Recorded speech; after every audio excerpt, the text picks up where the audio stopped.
In and out won't go. Rebound. Bearcats have upset the number 5 ranked parents of Whitworth University. Out to Eaglesmith. 2 ball or 3. Given 3. It's stolen away by Watts. He'll take it up and lay it up and down, and Watts extends the lead.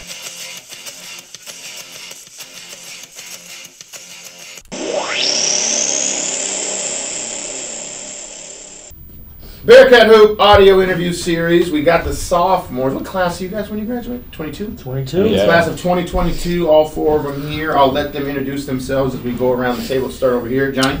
I'm Johnny Valdez from Nashville, Colorado, and I'm chilling, having a good day. Charles Hicks from Prescott, Arizona. Just declared my physics major this year. Ooh, it's so much smarter than the rest of us. 3 times that. Oh, absolutely. Yeah. Jonathan Walsh from San Diego, California, an exercise science major. Dylan Street from Santa Barbara, California, and going to declare econ major this semester. We were just having a fantastic conversation about name, likeness, and image profits. We're discussing whether or not any of these 4 need to worry about that going forward. But, fellas, let's start here. Let's go right to post-game thoughts. All of us got it. We played. We battled against Lewis and Clark State on Saturday here in an exhibition. Let's start with the game itself. Start with Johnny and go around that way. Give me 1 or 2 takeaways from playing NAIA Final Four team. You know, they beat us. They earned the W. But thoughts from you on us and how we performed. I think Kenny came in and gave us a good spark. That was one of my big takeaways. Kenny just really playing well and attacking the basket.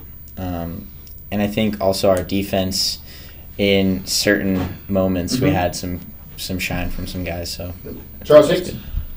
We've been working a lot on this year about a leak, and I think we had multiple opportunities to find the leak. Maybe necessarily we didn't hit him every play, but at least we know he's there. Yes. Which means that the stuff we've been working on, the stuff we've been practicing, is going to Very easy to see on film. Oh, yeah. He was up by 65 yards. Absolutely. Throw the ball, Trubisky! Sorry, Dylan. That's a shot. Chicago. Jay Watts. To go off Johnny, I think our ball pressure was very good. There's a couple things behind that we can clean up. And offensively, we're a little bit stagnant, but I like how I think we're a lot better defensively this year than we were last year and the previous years. And I think our offense will just come. Gotcha. So. D-Street?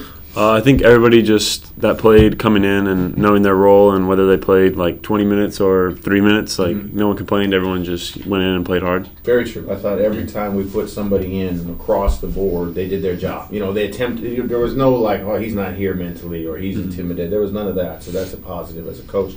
Let's talk about the other aspect of the game. D Street, we'll start with you and go in reverse order. Domestic violence awareness game for us. So we had purple shooting shirts on. You guys did a great campaign story on Instagram. Let's go here. Either something that stood out for you in all those facts you guys had to look up in creating those Instagram stories, or impact that you wanted to get done in the awareness. I think an impact is just kind of going off the women's soccer who started this. I think it was a good thing for us to show it as well, support of it as well, and like just having all of us wearing the shirts before the game and everyone seeing that like, hey, we are here, we are going to support it. I think it was just good for like our fans and the students and faculty to see that's something we Jay support. Watson, somebody asked, what's the purple about? Do people know? I don't think necessarily, but they saw the handouts. Okay. And I think the cool thing was we had a really big crowd. Yeah. That was, I think, For an exhibition game, our Great first crowd. game, Yeah. a great crowd. So I think them seeing the handouts, they were able to get the information, and for a lot of people to see that, I think was really good. See that we're setting a standard, and that just for them to be able to see it. Chuck Hicks? I think it's important because it diffuses into the college culture as a whole. We're athletes, but we're also student athletes, and I think a lot of people look up to athletes or think about athletes in certain positions, maybe when things don't go their way. Maybe they're the first person they look to, and I think because we're putting on a positive role model like that, it'll be able to diffuse into the culture a little better, maybe pass a message. Gotcha. Johnny? I think a lot of my friends talked to me about how they were excited to see a male team doing that, which I thought was great. And we all posted a lot of that stuff on our stories and Instagram and that stuff, and got a lot of great messages of people just encouraging me to, continue to speak out and continue to talk about that stuff publicly. Talk about, for you guys, the differences this year. We had the freshmen on in this series earlier in the month, and you guys were in those rookie shoes last year. What's the biggest difference? It could be positive, It could be negative. It could just be this. I just feel better about it because I'm a year older, either on the court or off the court. Let's go Chuck Hicks first. What's the biggest difference, second-year guy versus freshman? Freshman year, it's all new. And you're trying to interpret it for the first time, and it got pretty rough. Second year, you know how it's all going to work. You know how it's all going to go down. So now you know how to put yourself in the best position to be in to get what you want out of it. And even if sometimes it doesn't always go your way, personally, I'm not always too far off the mark. I'm in the neighborhood. I'm there, and I know what I need to change to get to where I want to be. D-Street. I think for me, it's just comfortability, kind of from my first year to my second year, being more comfortable with like the classroom and like on the court and everything like that. Just being able to, time management is a big thing for me. I think I got better at. Okay. Jay Watts? You're comfortable as well. Time management. You don't have to worry where your classes are. You know where everything is. Planning everything, and then on the basketball court, it's kind of just we know everything is second nature. Just getting it right back into our brain. Gotcha. As a freshman, you're getting a lot of stuff thrown at you. It's kind of crazy. It's hectic, so it's tough. But as a second year, it's a lot different. John?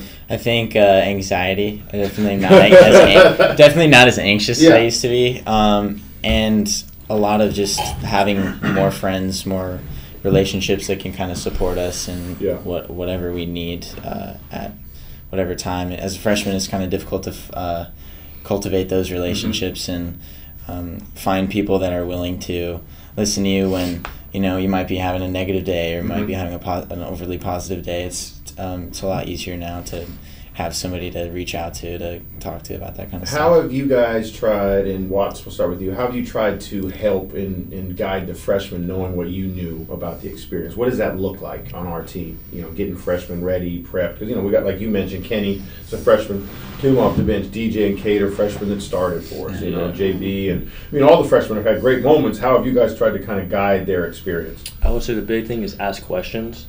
Because a lot of times we don't know what you're thinking, we don't know what you're going through. So if you have any questions, ask us. We went through it. We went through the ups and downs. We know what it's like. So just asking questions, putting yourself out there, and hopefully we can give you the advice to put you down the right path. Chuck? I just always try to remind them that one bad day or one bad game of shooting or whatever it might be isn't the end of the world. And that's why we progress through our season in increments. Because you as a coach understand that off days happen. Off days happen. And that's why decisions aren't a day-to-day thing. They're a 3-week to 3-week thing. And I just always tell them, even though today wasn't great, you can always make it better tomorrow.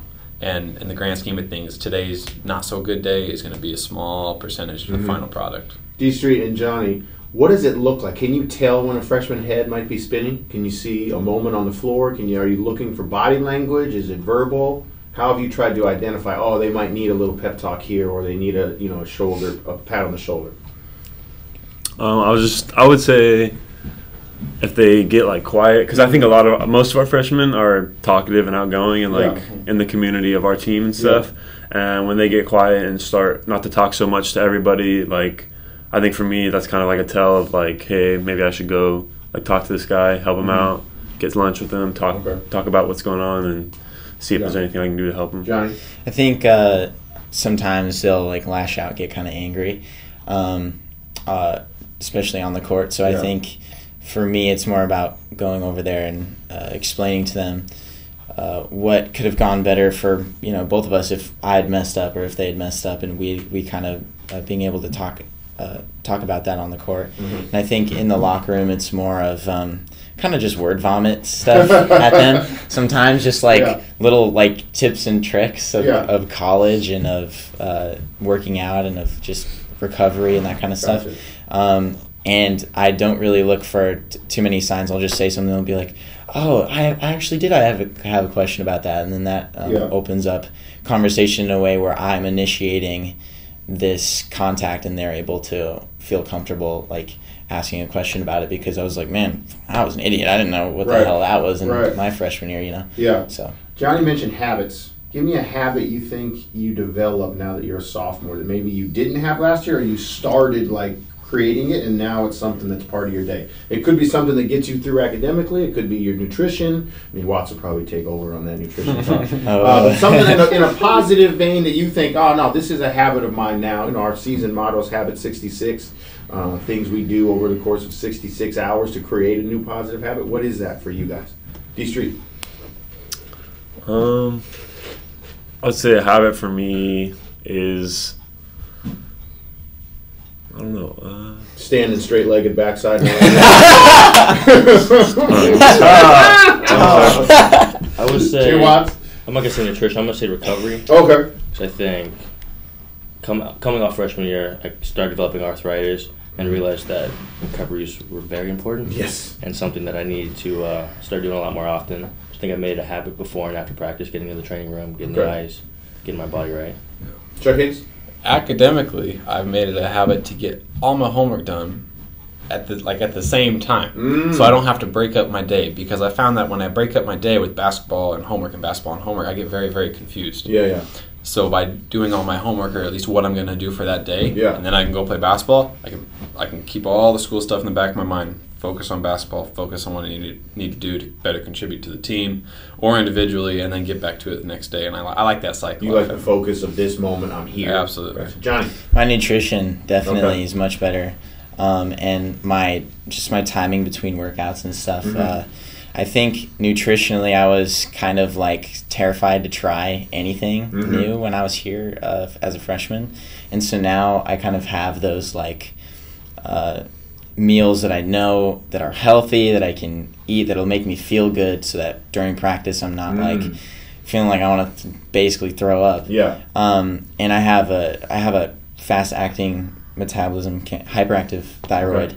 So I have to eat. I've learned how to count my calories a little bit better, and how to recover from workouts. I actually have bought like this post-workout recovery drink that actually helps me a lot with my thyroid and my just recovery in general, and my muscle recovery, so that when I'm doing a chest day and I come to practice, I'm not just throwing up bricks. Is that for all of you guys? Like, have you changed, or you have a similar, like, when do you eat in college? You know, everybody's like, what are you talking? No, seriously, like, you got class, you got lifts, you got indie workouts, you got film, you got practice. What in the, you know, when's Gowdy open? What has it been? Is it the same you're doing as a freshman, your schedule, to dictate by class? D Street, you take that one. I'd say it dictates by class, but I kind of try to have most of my classes and like Tuesday, Thursday classes are related, and Monday, Wednesday, Friday classes are usually related, and I try to have all of them end or like have a gap around the same time so I can eat lunch around the same time every day. Okay. And then none of my classes go into like the dinner time hours. Is your dorm room stocked with stuff? Yeah, I have a bunch of food in my dorm. Is that key? Especially after like early practice. Yeah, you got 7 to 9. You gotta have food in the room. Where do you get it from? Like, you go to Safeway, like close to campus. Everybody spends a lot of time there. Club cards. Yeah. We got a new this year when we moved dorms to Donny, the kitchen is really nice. Oh, so yeah, my mom bought us like pots and pans, and we can cook and so you stuff go like down that. there and life learning. Yeah. I love it. Blenders, man. Blenders are huge. Okay. I got a big at GNC. I have a club, like a membership there now, and I bought like a 10-pound thing of just protein. So whenever I'm not like, whenever I'm stressed for time, and I'm just like, I can't figure out when I'm gonna eat, I just make one of those that I just in case I don't have time to like go to dinner at the correct time, or a time that works for everyone else, and then I end up eating. For our later. 7 to 9 p.m. practices, or even game days, you know, if we're playing at 8 on a Friday, when are you guys eating? Chuck Hicks, when do you eat? When do you pregame? I'm eating about 5. Okay. Nothing too big. Just 5 o'clock. Eat some stuff to get you going. Make sure you got fuel for the game. Afterwards, after I ice down, I always get a late night snack. You probably see me at Taco Bell. Jay Watts, what's your schedule? When are you eating on like a Friday? A Friday. New thing I like to make. Last game I made like a pound of pasta, and I ate it like at 3. Yeah. So like 4 hours before game time, and then I just ate that, and then it just went through my system, and I felt good throughout. Gave a lot of energy. Street, Johnny, similar times or different? Similar for me. Like I like to eat. Gowdy opens right at 5. Either get there at 5 or like last Friday, I made ravioli, so Okay. I just ate it earlier because I think pasta takes longer. Yeah. Yeah, Johnny? I kind of just eat throughout the whole day, so I won't have like normal meal times. It's more just like I'll kind of eat here and there all day, and that kind of just helps keep my energy pretty stable. And What's the Charles? Take start with you because I know you got a secondary important role on campus as an RA. Ooh. What is the number one? I don't want to say draw attention or energy draw from basketball, but you got a pretty important job. Plus, great like academics. Like, what takes up the most amount of time in season besides hoops for you guys? Dylan, you can't say girlfriend. You probably should. To not be in trouble. Go ahead. I think it's a pretty even split between physics and the RA gig, just because the RA stuff is very dispersed throughout the week. So whenever I go back to my room or something, I sometimes forget that community, like I'm in charge of the safety of that community. Yeah. And things like that. So are they leaving you like messages on your board like help? No. No. No. I mean, when you go back to your room and say it's like 9:30 or 10 after a late practice, and after I've iced, I'm tired, I'm sore, I just want to go to bed, there might be problems you have to deal with too. So your day isn't really over until midnight when I told them you're not knocking on my door unless something's on fire. So I think that's the number one draw is just the RA job, just because it can happen at any moment. Gotcha. You always have to be ready for it. Yeah. Jay Watts? I'd say I'm doing an internship right now in the training room. So doing about like 8 to 10 hours a week. Yeah. So I think that's the biggest thing because a lot of my classes are stuff I'm enjoying. Yeah. So it's not really a hassle. Right. Like I enjoy studying and I enjoy doing the homework. Right. It's just something I want to learn. So I'd say getting the experience Getting those down hours there. in. Exactly. D Street? I would just say going to class. Big thing for me. We're glad he does. We're all glad he does. And then like homework and stuff outside of class. Are you a guy that does it like, okay, I got my syllabus, I see what's due in advance, or are you like pulling all-nighters? No, I do it in advance. Do it in advance. Yeah. Johnny? Big dude, an advanced guy. I've been working with the game, like the games people, so concessions, that kind of stuff. Oh, gotcha. And so Like work study stuff? Yeah, it's work study. It's really nice because a lot of the time I have time to do some reading or something in there, so it doesn't take too much away from my studies as long as I'm being able, like, my focus on both things is much better than it would have been last year. Just doing two things at once and being able to like focus. Gotcha. Okay, so this side, we're going to wrap up with this. Okay, you guys, why should people come watch us? What should they expect to see from us throughout the year? What are the benefits of going to D3? Because your moms are going to listen to this immediately, right? And then we're going to share with a lot of people. So why should a person that maybe doesn't know anybody on the team come to the game? What should they expect to see people from us all throughout the year? Whoever wants to go first is ready with a gym. I think what they should expect to see from us when they come and watch a game is a lot of three-pointers. Yeah, true. We're going to be making a lot of threes. We're going to be taking a lot of threes. And getting out and running like a fast – it's going to be a fast game. I don't think we're never going to try to slow it down every single possession. We're going to try to get out and go. So it's going to be a very fast game, which I think is going to be exciting for fans to watch. Right. Absolutely. Dill, I was going to say almost the same thing, just because I think one of the major differences between Division III basketball and any other kind of basketball is that it's always fast-paced and always shooters, because it doesn't matter how tall or small you are to shoot. Yep. And I think that line sure. is blurred. That skill in is D3. definitely translatable to you, for sure. Yeah. Jay Watts, Johnny? I think we're going to be more of a grit and grind type team this year, especially on the defensive end. We have guys that want to defend. I think that's kind of special. We're going to put points up on the board. It's going to be fun. But we're going to do the little things on defense, ball pressure, backside help. That's going to be, if you're a basketball fan, that you're really going to appreciate. So.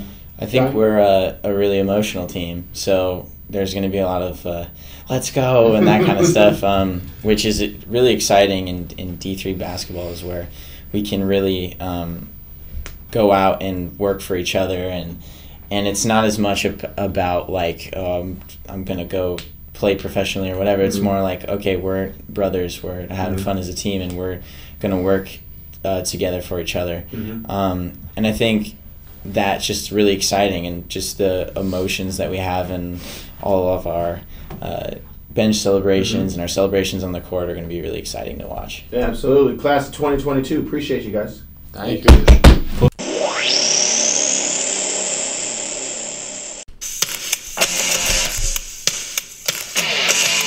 Driving, dribble, watch, double clutches, left side Barber for three. Here's Sutton, great move to the hoop, spun, and he just schooled his defender.